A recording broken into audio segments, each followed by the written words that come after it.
এই ভিডিওটা গোপালের সেবার পরের দিন আমরা যাচ্ছিলাম বৌমাদের ভেন্ডি বাগানে ভেন্ডি পাড়তে। তো বৌমি বলছিল খেয়ে যাওয়ার জন্য, কারণ আস্তে আস্তে সন্ধ্যা হয়ে যাবে। তো বৌমি বলছিল অনেকটা দেরি হয়ে যাবে যে খেয়ে যাওয়ার জন্য। তারপর আমরা খেতে বসেছিলাম। আমরা যাচ্ছি বৌমাদের বাগানে ভেন্ডি বাগান। আমি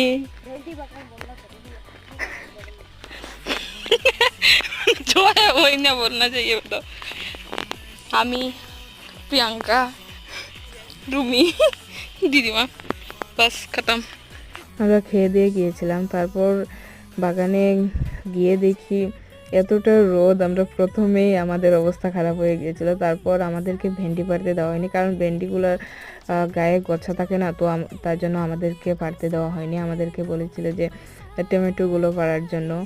তো তার জন্য অনেক দিন ধরে আসা হয় না, কারণ বাড়িতে